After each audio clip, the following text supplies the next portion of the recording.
Coming up on this week's show, we talk with Coastal Magic featured author Meghan Maslow about her Starfig Investigations series. This is the Big Gay Fiction Podcast, the show for avid readers and passionate fans of gay romance fiction. Each week, we bring you exclusive author interviews, book recommendations, and explore the latest in gay pop culture. Welcome to episode 224 of the Big Gay Fiction Podcast. I'm Will from willknaus.com, and with me, as always, is my co-host and husband, Mr. Jeff Adams. Hello, everybody. This episode of the podcast is brought to you in part by our remarkable community on Patreon. We'll have more information on how you can join them at the end of the show, along with a sneak peek of what we have coming up for you next week. Jeff and I were busy this past week, albeit we were doing it on different coasts. We'll be talking about that in just a few minutes. But this past week saw the release of a very special episode of the podcast Tea and Strumpets.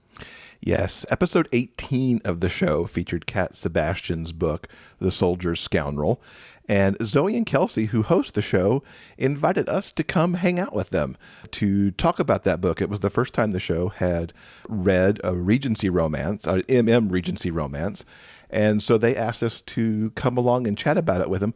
I had the best time talking with them and breaking down the book the way that they do it. Zoe and Kelsey are the absolute best, and like I said on the episode itself, I don't normally get the chance to reread something, so it was an absolute pleasure to experience Cat Sebastian's book one more time, and to get to talk about it in detail with someone else who is like so enthusiastic about romance fiction. It was sublime. I really, truly enjoyed myself. And not just discussing the book, but discussing it with two people who are so invested in Regency romance too, which is not really a genre that either one of us reads all that often. So it was so much fun, and we've listened to the show outside of our segment too, because they really do an in-depth breakdown on the book, and hearing them talk about the book in that detail, I found just absolutely wonderful. We've got a couple of clips we could share with you. One of the things that we talked about is that they give the characters a rating. And so we had to deliver our ratings on the characters of Jack and Oliver as well. And then they also do the feminist recap in the show. And so we got to weigh in a little bit on that. We have those clips that we can share with you now. And I just felt that change was just a lot more it fit with him, but also was just a bit more external, and I saw a little bit more of it. So for me, that's why he rates higher. See, for me, Jack rates just a touch lower. Interesting. If only because of all that gruff exterior. It's like... Gotcha. A little too much. A little too much. I felt like he was hard on Oliver a little bit too long. Mm-hmm. Fair. Even while he was trying to ease his inner turmoil over it, it's like, dude, cut the guy a break here, you know? Yeah. Totally and again, fair. it's only a touch. Like, you know, if Oliver's the 10, Jack's like the 9.5. Aww. Yeah. But the thing is that Oliver sees him. Oliver knows what's going on. He thinks it's sort of cute and amusing. He's like, oh, Jack, I see what you're doing there. You're pushing me away. You're totally into me. Yeah. Yeah. And also, the fact is that Jack got shot protecting his man. So that's 10 out of 10 behavior for me. All right. Fair. Totally fair. This book was obviously a wholehearted supporter. We usually say supporter, neutral, or offender. And I don't think everyone's nodding. So I think we're all in agreement. This book is a super supporter. I thought this was a supporter on many levels because Jack's whole thing is he doesn't take men clients. He only takes females because they're the ones who need his help the most in some cases. Well, he does take males. He just won't take gentlemen. So people who need his help, right? So yes. But that's why I say supporter. Yeah, exactly. Screw those privileged white dudes. Exactly. Any book that says screw the privileged white dudes is probably a feminist supporter. Yeah. And I really like Sarah because Sarah's not having any of it. No, she isn't. You know? Great. I love her. She eyes him askance. She's like, I'm not going to throw you out, but I'm not going to tell you you're fantastic either. Exactly. Yeah. Exactly. Thank you once again to Zoe and Kelsey for inviting us to join them in the discussion. If you're interested in this particular episode, just check out Tea and Strumpets wherever you can find your podcast. Or if you prefer, simply go to the show notes page for this episode. We will have the link for you right there. Now it's time for Romance Revisited, our look at some of the gay romances that have recently been re-released. Remember, if you haven't read it yet, then it is new to you. I have pulled together 3 to talk about this week from the list that we've got. First up is The Edge of the World by Garrett Lee. Shay is living the dream on tour with his pirate folk rock band, but you can't know where you're going until you know where you're from. And that's where moody filmmaker and researcher Ollie comes in. The band's management persuades Shay to let a television company film a documentary about his roots beyond his adoptive Irish family. And Ollie comes into his life knowing more about Shay than Shay has ever known about himself. But when Ollie holds the key to Shay's past, he's also hiding deep scars. Even as the hardships of the tour bring them closer, Ollie's demons threaten the blossoming romance. They might both reach the breaking point before Ollie realizes he's been standing on the edge of the world for too long, and it's Shay who holds the key to his future. This is a friends to lovers rock star road tripping romance with a guaranteed happily ever after. And that was The Edge of the World by Garrett Lee. Next up is Unspeakable Worlds, which is the Sixth Sense book number 1 by Sarah Matson. He's an uptight, by-the-book agent paired with a reckless maverick. What are the odds that they'll fall for each other? Special Agent John Flynn is everything Jerry Parker is not. Dangerously handsome, coolly charismatic, and respected by his peers.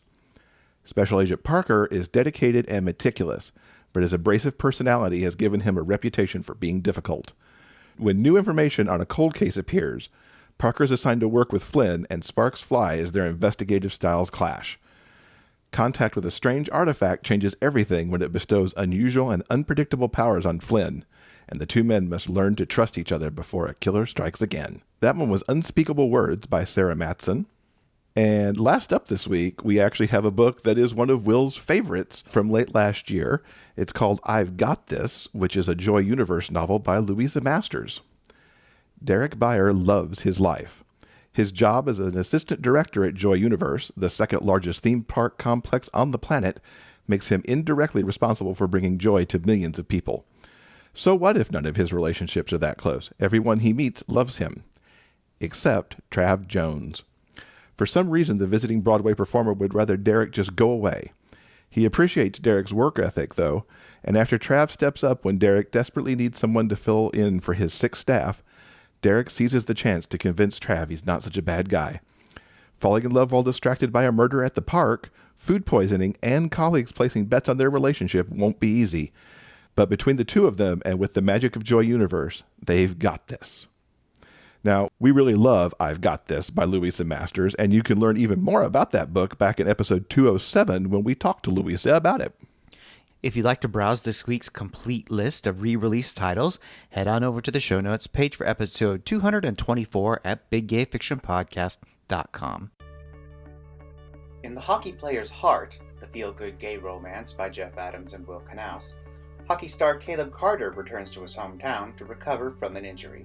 He never expects to run into his one-time crush at a grade school fundraiser. Seeing Aaron Price hits him hard, like being checked into the boards. The attraction is still there, even after all these years, and Caleb decides to make a play for the school teacher. You miss 100% of the shots you never take, right? Aaron has been burned by love before, and can't imagine what a celebrity like Caleb could possibly see in a guy like him. Their differences are just too great. But as Aaron spends more time with Caleb, he begins to wonder if he might have what it takes to win the hockey player's heart. Get The Hockey Player's Heart at Amazon.com.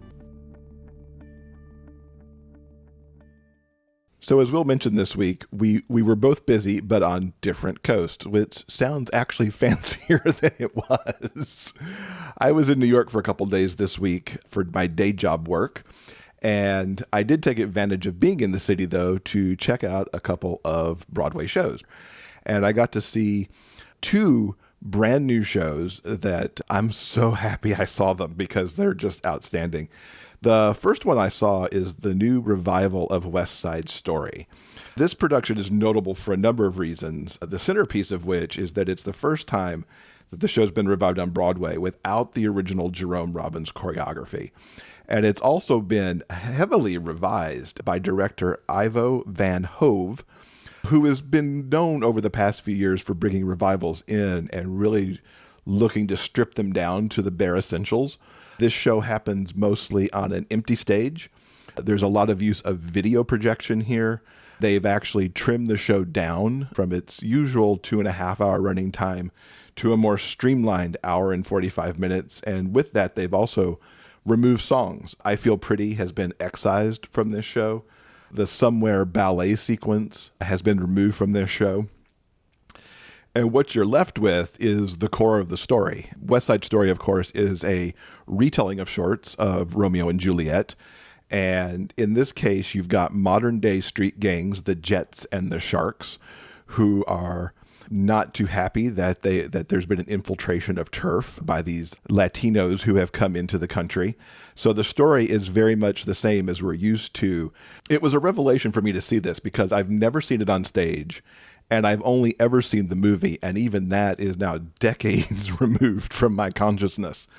And so to really watch it retold with gritty modern-day hip-hop style dance and more modern choreography than we're used to seeing in this show, and also with the current political overlays where people in the country, we're very anti-immigration right now, and with the police brutality that, has been really in the forefront of the news, it all laid something new over the top of West Side Story, I think, for most people in the audience, myself included. The staging itself, for me, was really revolutionary. The use of the video, which includes Steadicam operators on stage, really up close and personal with the actors and displaying this video on the back wall of the stage. And I've actually read a little bit about this since I've seen the show. And it's meant to emulate how everybody captures stuff with cell phones now. One of the interesting things that was in this production as well is that there is gender queerness that's represented in the Sharks gang with the character of Juano. They present a lot of male characteristics, the hairy chest, bearded face, but also more feminine style clothing. And they dance with the women in some of the key scenes in like America and some of the other songs. So that was really interesting that at the same time, we've got turf warfare happening between these two cultures, that the gender queerness is there and not a debate at all. So it's a really interesting dichotomy that happens there. Some really extraordinary performances in this cast. Shireen Pimentel is making her Broadway debut as Maria. Her vocal range blew me away, and I cannot wait to get the cast album so that I can hear her sing some of these songs again. Sadly, I did not get to see Isaac Powell in the role of Tony.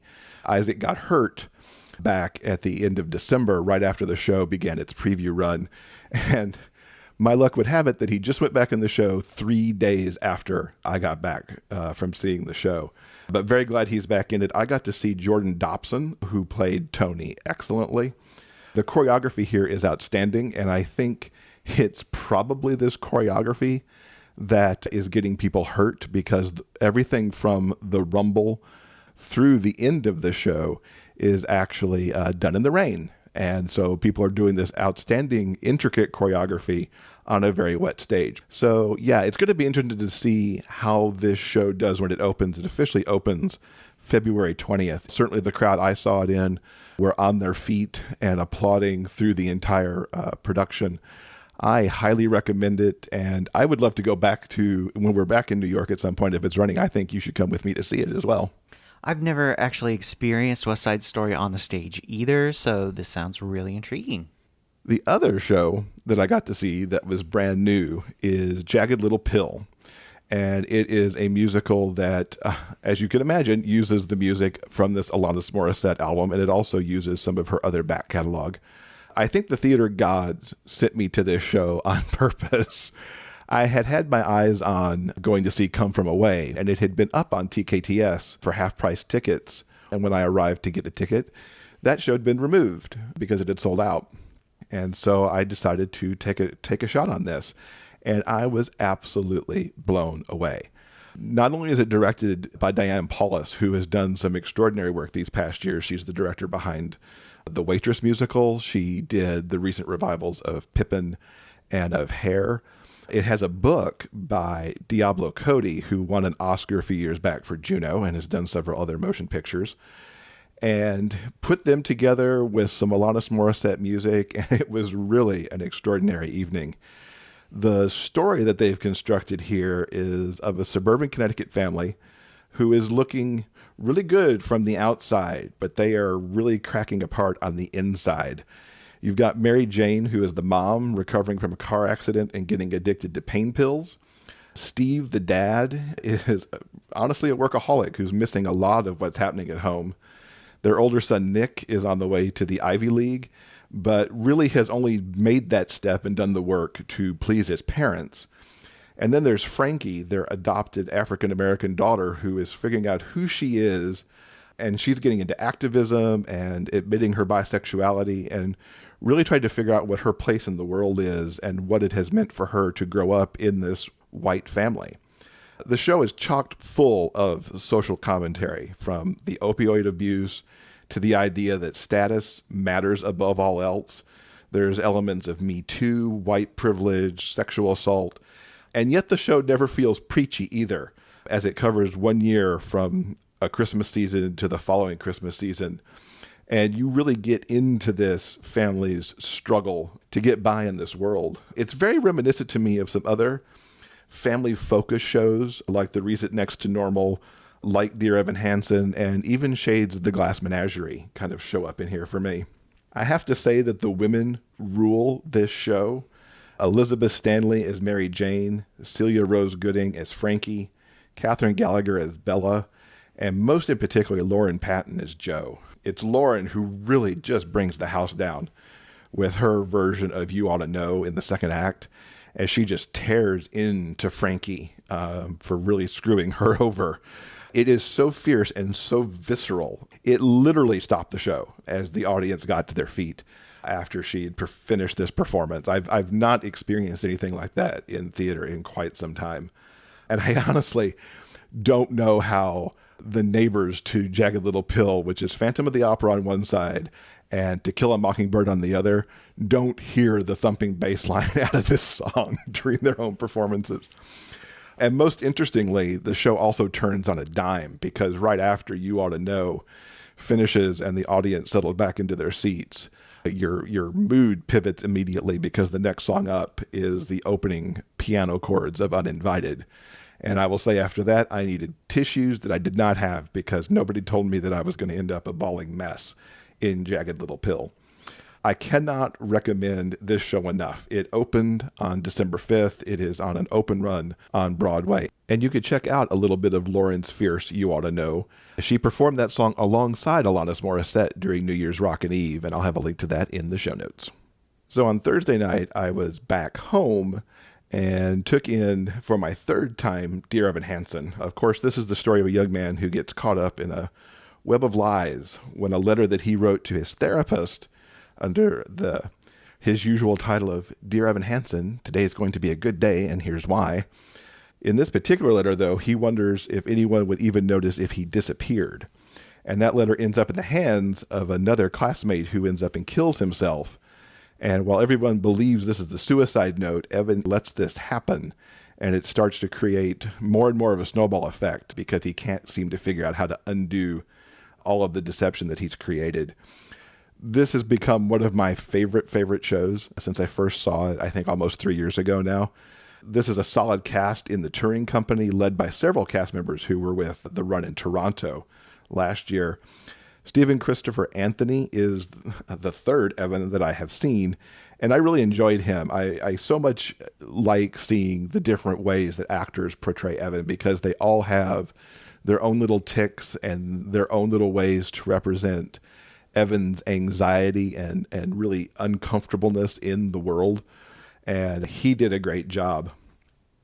The thing that struck me about this production in some ways wasn't the actual production itself. There was somebody who was sitting behind me who it was clearly their first time to see the show. And as Evan started telling these lies and building more and more of this mountain of deception that he got himself into, she would be back there very quietly going, "Oh no, no." And she reacted this way through the entire show. And normally this kind of distraction would really bother me, but somehow in this case, it really just added to the show, kind of being a witness to this person seeing the show for their first time and really seeing how it all clicks together. This touring company continues at least into September at this point, and of course the Broadway and London productions continue. It's notable that Jordan Fisher, who's been on Broadway in Hamilton, recently won Dancing with the Stars and appeared as Mark in last year's Fox's Rent Live, takes over for Evan on Broadway starting January 28th for a 16-week run. I don't think I'm going to get to New York to see that, unfortunately, but I look forward to seeing hopefully some video of him in the role.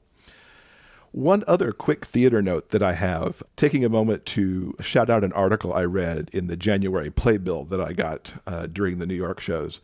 Alexandra Billings, who has been seen in the Amazon original series Transparent, is taking over the role of Madame Morble in Wicked starting January 20th. Now, this is notable because it's the first time the character has been played by an openly trans performer. In this article, Billings says this, quote, "Being a mixed-race trans person, I live in a world that continues to be a place for a specific kind of person. My whole life has been about survival and trying to be seen in a world that does not acknowledge my existence. For me, that's true of Morble. She has risen in a way that no other otherized human has, and she recognizes Elphaba from the beginning, that there's something in this human I need to tap into so that we can survive."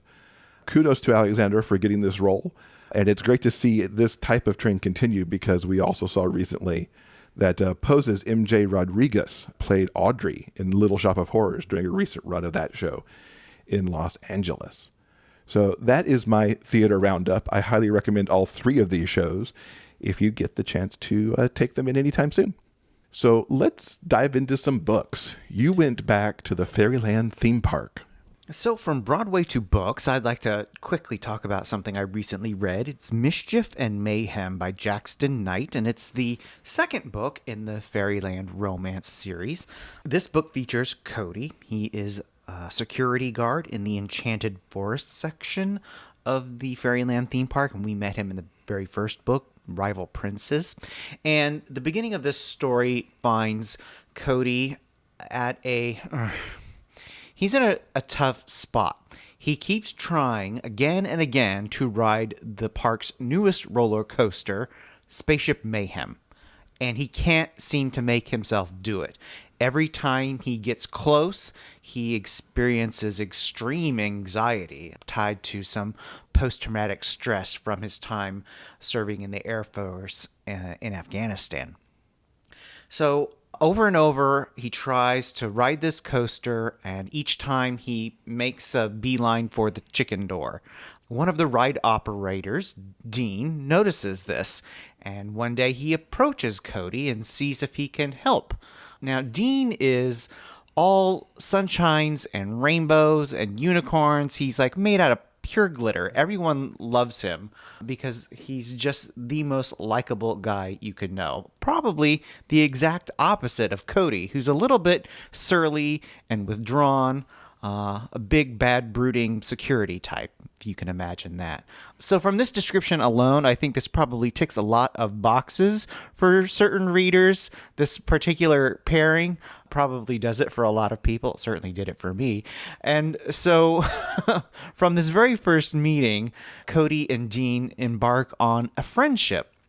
And here's the thing, even though they both find each other wildly attractive, they immediately focus on what they can't offer one another.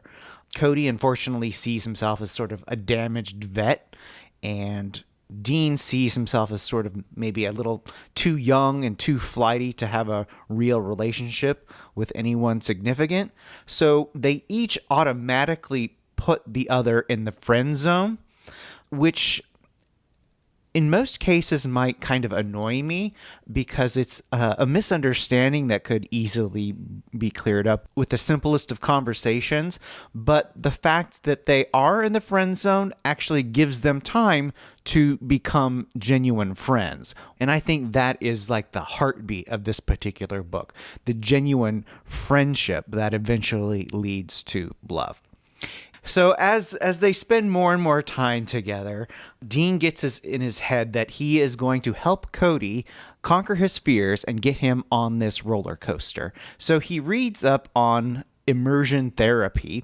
So they like stand outside the coaster and watch the car go by, one after another. People are screaming and having a great time. And Dean is like, see, they're having fun. And Cody's like, I don't think so.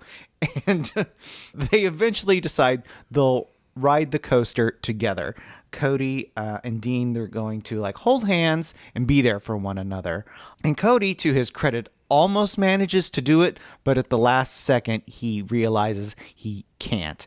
And he gets out of the car and makes a beeline for the entrance to the park and keeps on going. He goes to a local bar and ends up getting very drunk because he's genuinely humiliated. He did not want to do that and experience that in front of this guy that he genuinely likes and wants to impress. I mean, that's pretty human. I can understand that. Unfortunately, he gets himself messy drunk and has to call Dean to come pick him up. And Dean takes him back to his place and gives him a glass of water and some aspirin and helps him sleep it off. Some wonderful like hurt comfort themes going on there. And I think that's one of the other things that I found really charming about this story is that both Dean and Cody are in their own ways searching for not only friendship, like I mentioned before, but a certain kind of connection and a certain need to take care of someone, and that's what they find in one another. So Dean assures Cody that he doesn't think less of him for chickening out at the last second, and then invites him to like a family barbecue. And Cody, reluctantly agrees, and he realizes that, connecting with people isn't such a horrible, bad thing. He sort of like put up these walls after he's returned home from Afghanistan. And he's realizing that letting down some of those walls and experiencing life isn't really such a bad thing after all. So there's a bit of a dance between Dean and Cody. They kind of flirt ever closer to that line that sort of like demarcates the friend zone to boyfriend zone. Eventually they get there, and there is a really hilarious and strange fight they have when Dean amusingly brings up the concept of marriage. Eventually they do manage to work things out, and they live happily ever after, just like a fairyland romance movie. The question still remains, though, did Cody ever manage to ride that coaster? And this is something I asked myself when I was about like halfway through the book. And there's really like one of two ways that this story could go. Either Cody is eventually going to conquer his fears and ride Spaceship Mayhem, or he is going to realize that he doesn't have to prove anything to anybody and he doesn't have to ride it at all because he's got the love and support of the man that he loves. And I'm not going to tell you what the actual outcome was. See, I don't give everything away in my reviews.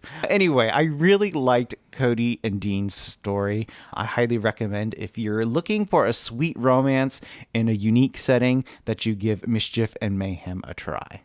If you're interested in learning more about the books or anything else we talked about in this week's show, all you have to do is go to the show notes page for episode 224 at biggayfictionpodcast.com. Want to hang out with us between shows? Check us out on Facebook. You never know what we might post. News about book sales, bonus video content, and maybe even a live broadcast or two. Like us today at facebook.com/biggayfictionpodcast and see what we get up to next. This week I'm very happy to welcome back to the show Meghan Maslow. She was last here back in episode 105. And this time out, she's here as a Coastal Magic featured author, and we're going to get to find out all about the new Starfig Investigations series book that she's working on. Welcome, Meghan, back to the podcast. It's so good to have you here. Thank you. So good to be back. Yay.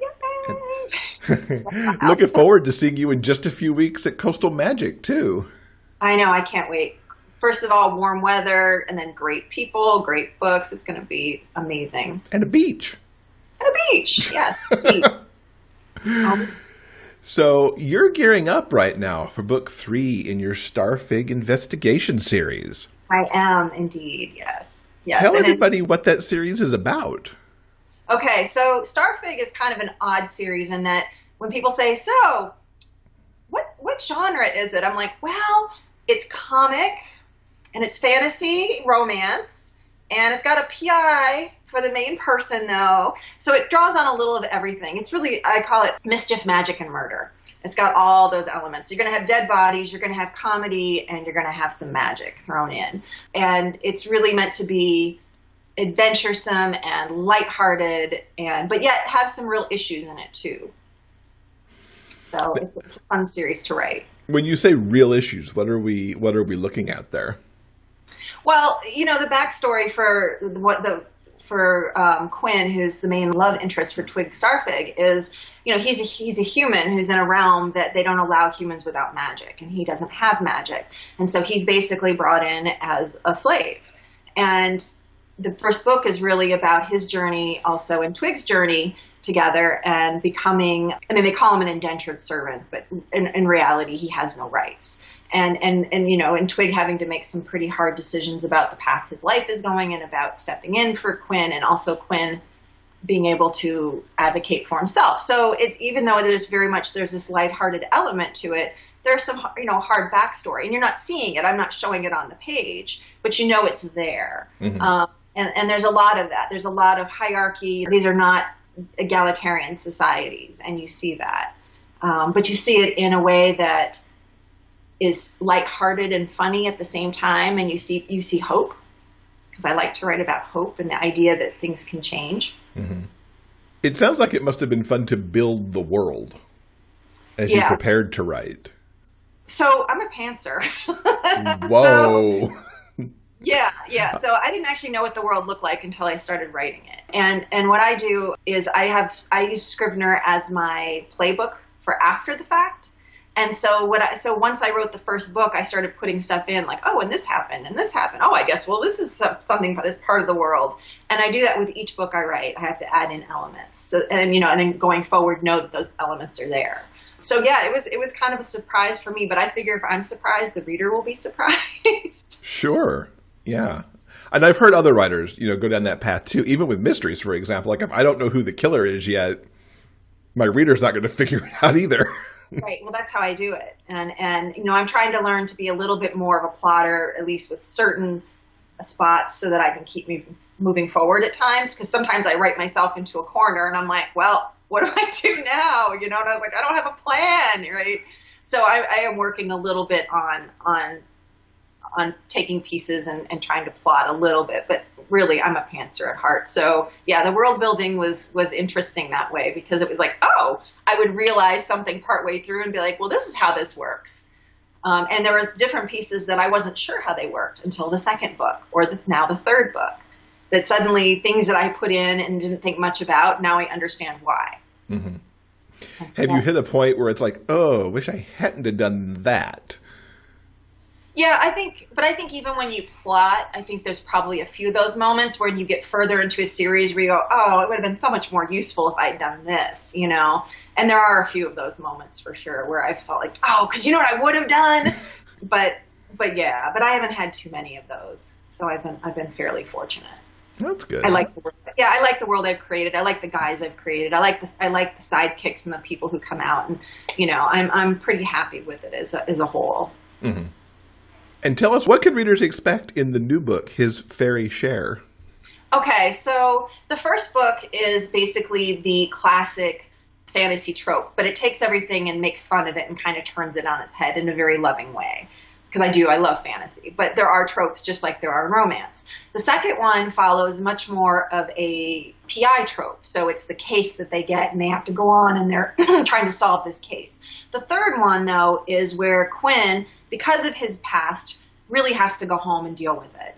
And part of him, he's kind of, he's established this life that he really loves. And so part of him is like, well, how bad can it be, to go home and do this? And they always ask that, well, how bad can it be? And as soon as one of them says that, it's going to be really, really bad.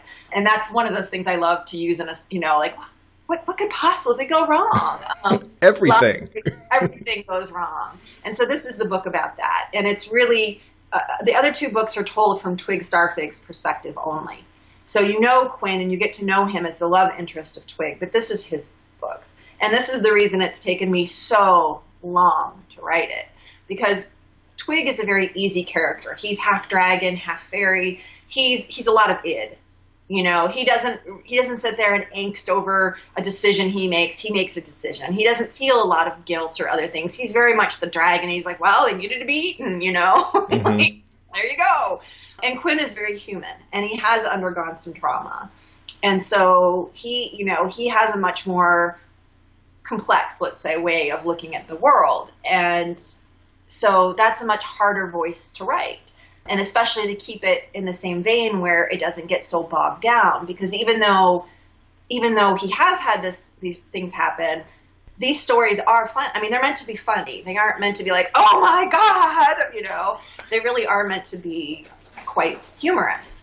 And so I had to then figure out, well, how is he grappling with this very hard thing? And yet there's still going to be these elements of humor in it, even as he takes on his past. So it's been a much more challenging book for me to write than the other two. And I don't know what the final tally is going to be, but it's probably going to be about 120,000 words. And just to give you a sense, my last one was 100,000. Okay. So, it's significantly longer, but it really needed the space. And but the more that I'm in, like I said, I just finished. I have about 3 or 4 paragraphs left before I can really write the end on it. And I'm going to be so happy. but I've already decided, like you go to that kind of cycle with your books, like, oh my God, I hate this book. Oh my God, everyone's going to hate this book, to kind of coming back around and seeing what you have. And I think this is going to be one that I feel very proud of in the end. Mm-hmm. And that's always the best feeling, is when you pivot back around that corner to like, hey, this book. Thank God for that corner. Right. Do you have a release date in mind yet, as you're, still working to put the final paragraphs in? Every time I try to give one, I'm so far off that it's been pathetic, but I am really almost done with this. If I'm fortunate and my editors and my own editing is able to if I'm able to get it together, what I'll try to do is print a few copies for Coastal, but I won't have the official release date until probably right after. Okay. So the book probably in March, but those going to Coastal might get a little sneak peek, maybe.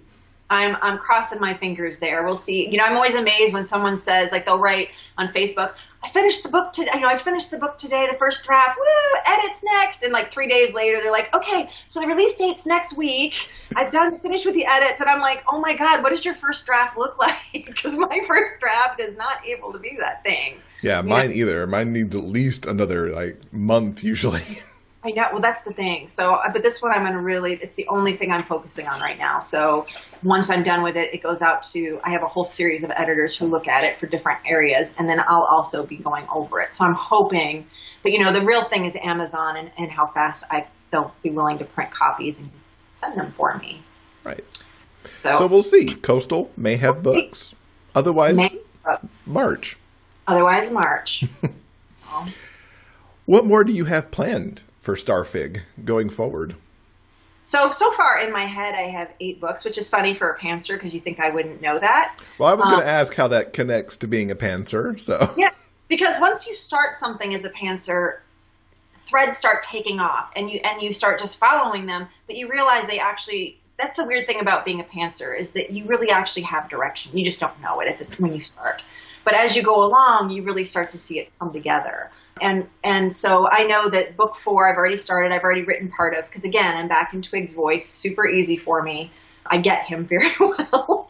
And again, it's going to be his. Book 5 is probably actually going to be Bill's story, which is his side character, who everyone keeps writing me and being, is Bill going to get a story? Yes, he's going to get a story.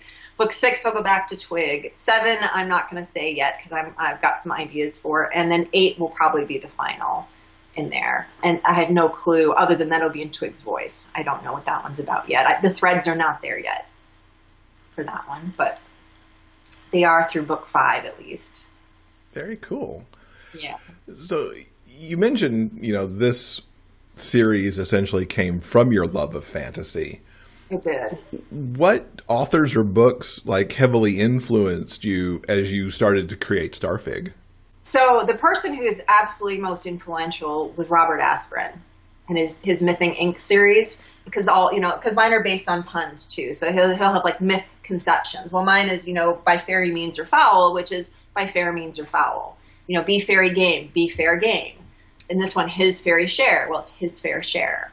And so, all of them are plays on words. Robert Asprin was also very tongue-in-cheek with fantasy. He understood that it's a lovely, genre to write in, but you can have some fun with it. You don't have to have everything just so, or you can, but you can make fun of it while doing it. So for example, Quinn is the first wizard in 1,000 years. That's such a trope in fantasy, that the wizard emerges and all of this, right? And so things like that where I could play with it though, because of course it doesn't ever go as the way you expect it to be. And so, yeah, Robert Asprin's my big one. I used to read a lot of Piers Anthony too, who's also humorous, but I also was hugely impacted by Anne McCaffrey. I loved Madeleine Engel's work. Wrinkle in Time was wow, they could have a female protagonist, as was the Pern series. I was wow, there can be a female protagonist. So that was great as well. But this one, it's really an homage and a love letter to Robert Asprin, probably, if I had to pick one person. Nice. Very cool. What else do you have going on in 2020? More Starfig with 4, or are you going to look at some other works? I owe it to my fans, because usually I put out for the Starfig ones, I put out about 1 a year, and I didn't put one out last year, so I will get 2 this year to make that up to them, because they've been very patient and kind. Considering that. So I'll do that for sure. I'll try to get book 4 out. I also have a short story that's between book 3 and 4 that I'm going to do my best to get out this year.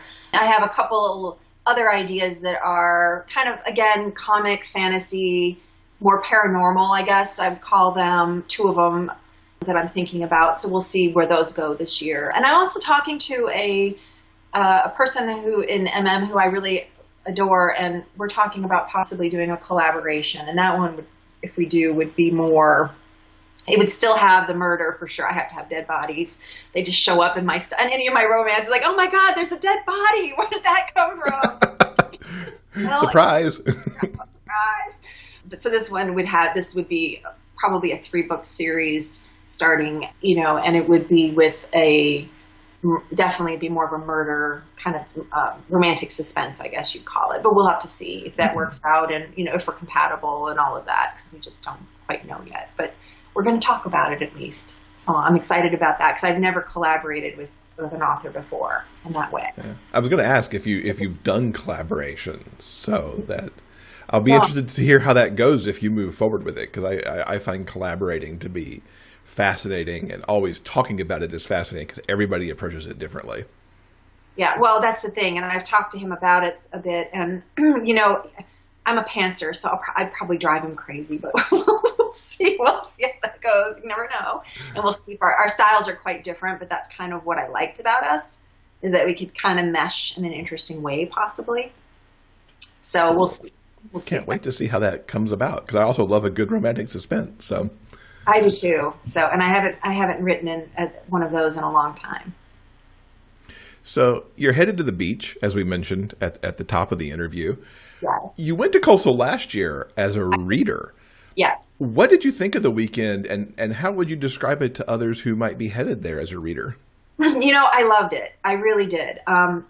In part because the focus has so much more on the fantasy elements. I mean, not everyone's a fantasy writer by a long stretch, but the majority have at least written fantasy, whether it's paranormal, urban fantasy, and all of it has to do with romance. And then you get the MF crowd and you get the MM crowd. And so you meet a lot of new authors, but also readers. And a lot of the readers have shown a remarkable, the MF readers have said, sure, I'll try one, I'll try an MM, why not, and we've ended up with a lot of new MM readers that way. So I think it's been a great, and it's smaller than something like GRL, and the pace is a lot more relaxed.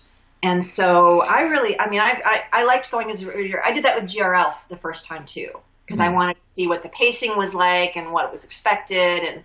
But Coastal, I just had such a good time. And there's the beach. There's the beach. Literally right outside your door. Yeah, so literally you get a cup of coffee, you're like, okay, well, in between panels, I think I'm going to go for a walk on the beach. So that was great.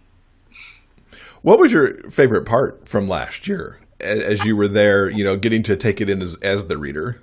There's a bunch of things. I actually really liked the comedy panel last year. It had Lucy Lennox on it. It had Charlie Crochet on it. And it was really a fun panel. They bantered well, and they really talked a lot about why comedy, and of course that's my bread and butter too. It's for whatever reason I tend to. It's not that I can't write a serious piece. I can, but I migrate toward comedy. For me, that's my peanut butter and jelly sandwich.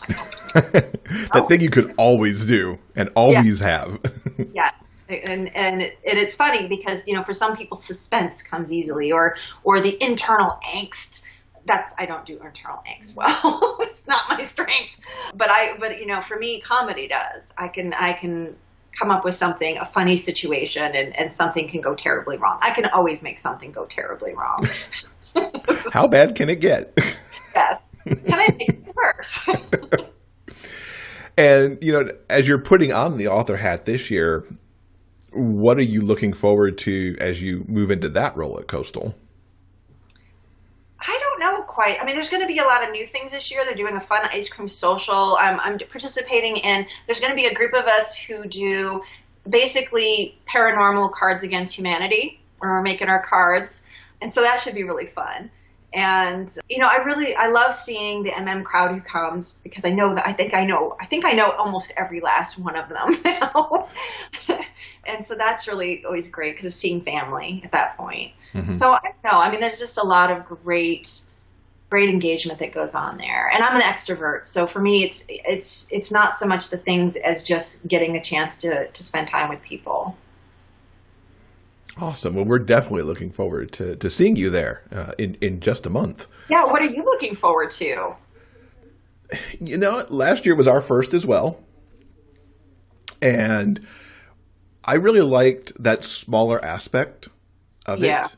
Because GRL, it's only a few hundred people, but it can feel big and like hustle and bustle. And I got to relax more at Coastal. Yeah. I could appreciate sitting in on a panel. I could appreciate just having a moment, having a conversation in the hall without feeling like I had to get somewhere quickly for the next thing. And so that more relaxed atmosphere I really liked. And getting to meet authors who I don't see ever, because, that crisscross and that networking with authors who are not solely focused. Yeah, that's really nice too. I do enjoy, like I said, I enjoy meeting new people anyway. Yeah. So that's a great opportunity. But I think you just hit it. I think for people who are really overwhelmed at the idea of something like GRL, Coastal is a great place to start and to continue, because it's so relaxed and you don't feel overwhelmed. And there's just times at GRL where I love it. I absolutely adore it. That's my conference every year. But I will say that it is to the point, you can't see everyone. I'll be like, hi, Jeff, how are you? So let me give you a hug. It's great to see you. Where's he? What's he doing? And that's maybe be our whole exchange that whole week, because there's so much going on there. And I feel like at Coastal, it's so much easier to be like, you want to grab a cup of coffee? Like, let's sit down and, can we have a talk? Hey, which panel are you going to next? Let's go sit together. It's just so much more where I get that engagement with people. And I do really love that. And I think Coastal, for people who are perhaps hesitating to go to an event, Coastal could be a good gateway, because it's like, oh, I handled that. Yes. Now maybe GRL, or maybe, book lovers, or maybe whatever that other thing is. Well, and Jen and her crew are great. Oh. They really try to make everyone comfortable and have a great time. And, they really, they go above and beyond. So, as do the organizers for GRL. But I really appreciate Jen, and she does such good work. Mm-hmm. Mm-hmm. For sure. So how can people keep up with you online, keep up with when His Fairy Share comes out and everything else you're looking at for 2020? Yeah, well, the easiest way is either through my website, which is just www.meghanmaslow.com, or they can, find me on Facebook. I actually am starting a Facebook group with the launch of this book. So many people are like, why aren't you doing a Facebook group? Oh, you have to be there every single day. I'm trying to, not be on Facebook quite as much. But I am going to actually launch my group along with it. But for now, I just have a regular Facebook account that people can find me easily. And I try not to be on Twitter, frankly. That's a good mindset to be in. Stay away from Twitter because it can be a lot. I'll never wait again. So we will link up to all those things in the show notes so that people can easily get to them and to your books. And look forward to seeing you at Coastal next month. Yes, I am so excited for this. It'll be great to see you guys. And like I said, we should sit down and have a cup of coffee. Absolutely. Well, thank you so much for being here. Hey, no problem. And thanks for having me again. This week's interview transcript is brought to you by our community on Patreon. If you'd like to read the author interview for yourself, simply head on over to the show notes page for this episode at biggayfictionpodcast.com. And thanks again to Meghan for joining us this week. We are 1 month away from going to the beach. I can't wait for that. And Coastal Magic is a beachside reader weekend that celebrates the magic of stories and storytellers. It's a super casual convention and book signing in Daytona Beach, Florida. And their goal is to bring authors and readers together for a memorable weekend by the beach. With panels designed to start interesting discussions and meet and greets with fun themes, there's something for just about every reader. While there is a schedule, there is also plenty of time for authors and fans to just hang out together. Saturday's book sale and signing is open to convention attendees and also free to the public. We hope you join us for all the fun February 20th through 23rd, 2020, and you can get all the details at coastalmagicconvention.com. All right, I think that'll do it for this week's show. Coming up next in episode 225, we'll be talking to author Macy Blake. Yes, she has got the scoop on the finale for her Chosen One series, and we're also going to find out what exactly is coming up next for her. Remember, guys, no matter where life takes you, the journey will always be sweeter when you have a book. Until next time, everyone, please keep turning those pages and keep reading. Big Gay Fiction Podcast is part of the Frolic Podcast Network. You can find more shows you'll love at frolic.media/podcasts. New episodes of this show are available every Monday wherever you get your podcasts. You can help support this show with a monthly pledge through Patreon. For more information about joining our community and the bonus content we deliver, check out patreon.com/biggayfictionpodcast. I'm Kurt Graves. Thanks for listening. We'll see you next week.